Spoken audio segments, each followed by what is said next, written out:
Ce qu'il faut comprendre, c'est que l'Église catholique, elle est satanique, mais dans le bon sens du terme. C'est-à-dire que si la lumière permet d'avoir la vie éternelle,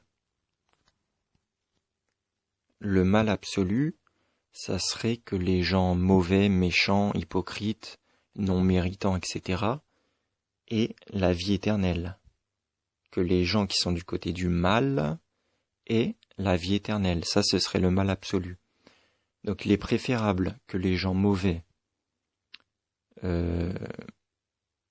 fassent leur cycle, meurent, se réincarnent, et ça de manière indéfinie jusqu'à qu'ils se purifient, et que les gens qui sont du côté du bien, eux, aient la vie éternelle. Mais il faut surtout pas que les gens qui sont du côté du mal aient la vie éternelle.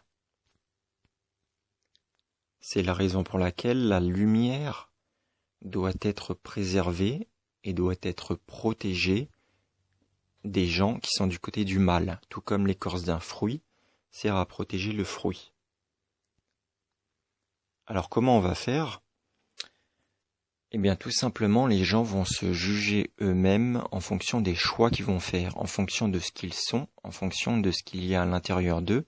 Ils vont être face à une tentation. Et pour faire simple, tous ceux qui ne prient pas, qui ne se purifient pas, qui n'étudient pas les écrits, qui n'ont pas de contact avec Dieu, qui ont juste un contact avec les hommes, avec l'Église, avec l'institution, etc., ils vont faire confiance aux hommes, ils vont faire confiance aux institutions, et ils vont prendre le chemin de gauche, qui ne donnera pas la vie éternelle. Et inversement, ceux qui vont se purifier, ceux qui seront méritants, trouveront le chemin de droite. Alors la tentation, c'est quoi ? Le tentateur, c'est Satan, dans l'imaginaire collectif, de manière très vulgaire, de manière très profane. Satan, la majorité des gens, ils vont dire c'est le mal. Alors qu'en fait, si on rentre dans une définition beaucoup plus profonde, c'est le tentateur. Il va vous proposer une tentation. De cette tentation, vous allez faire votre choix personnel qui vous appartient en pleine conscience. Donc vous allez choisir entre le bien et le mal. Donc il va y avoir à ce moment-là une division, un diabole. D'ailleurs, diabolos, qui est l'étymologie du mot diable, la division, il va y avoir une division. Les gens vont se diviser en deux groupes. Ceux qui vont suivre le côté gauche, ceux qui vont suivre le côté droit. Ceux qui vont suivre le bien, ceux qui vont suivre le mal. Donc le siège du catholicisme, c'est la place Saint-Pierre à Rome. Alors l'Église catholique se définit comme étant fondée par Pierre, par Saint Pierre, qui est un personnage des évangiles. Et selon la tradition catholique, le premier pape du catholicisme, de l'Église catholique, donc là on ne parle pas du récit des évangiles, qui est un récit ésotérique, on parle de l'institution de la religion, de la communauté. Donc la tradition catholique définit que l'Église catholique a été fondée par Pierre. Et que Pierre, ou Saint Pierre, a été le premier pape de l'Église catholique. Alors c'est en référence à ce verset, Matthieu 16, 18, « Tu es Pierre, et sur cette pierre, je bâtirai mon Église ». Alors la vraie traduction, ça c'est la traduction française, en réalité il n'y a pas écrit « mon Église » mais « mon assemblée » en araméen. Donc l'Église catholique utilise ce verset pour dire que nous utilisons l'Église fondée par Pierre. Notre Église, notre religion a été fondée par Pierre. Et il s'appuie sur ce verset pour dire, regardez, Jésus dit, tu es Pierre et sur cette pierre je bâtirai mon Église. Alors la croix de Saint-Pierre, comme vous le voyez à l'écran, mais vous pouvez faire vos recherches de votre côté, si vous ne me croyez pas, c'est une croix qui est justement inversée.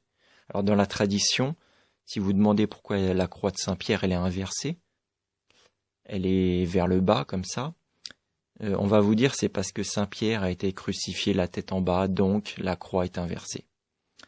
Alors, donc, tu es pierre et sur cette pierre je bâtirai mon église, donc c'est Matthieu chapitre 16 verset 18. La suite de ce verset c'est « Je te donnerai les clés du royaume des cieux. Ce que tu lieras sur la terre sera lié dans les cieux, et ce que tu délieras sur la terre sera délié dans les cieux. » Donc c'est pour ça qu'on dit que Saint-Pierre a les clés du paradis dans la tradition. Donc là c'est intéressant, ce que tu lieras sur terre sera lié dans les cieux, et ce que tu délieras sur terre sera délié dans les cieux. Donc c'est en fonction de Pierre que les portes du paradis pour toi seront ouvertes ou fermées.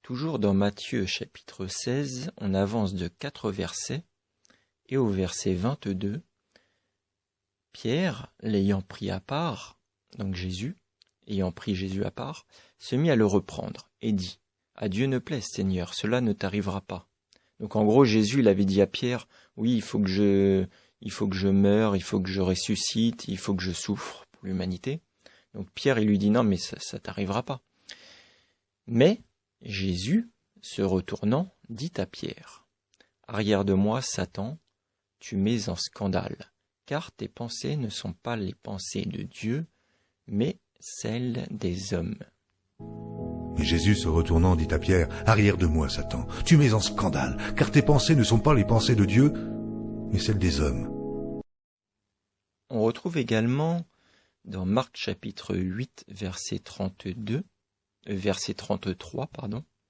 Mais Jésus, se retournant et regardant ses disciples, réprimanda Pierre et lui dit, « Arrière de moi, Satan, car tu ne conçois pas les choses de Dieu, tu n'as que des pensées humaines. » Mais Jésus, se retournant et regardant ses disciples, réprimanda Pierre et dit, « Arrière de moi, Satan, car tu ne conçois pas les choses de Dieu, tu n'as que des pensées humaines. » Donc tout à l'heure, je vous parlais qu'il y avait 2 groupes de personnes.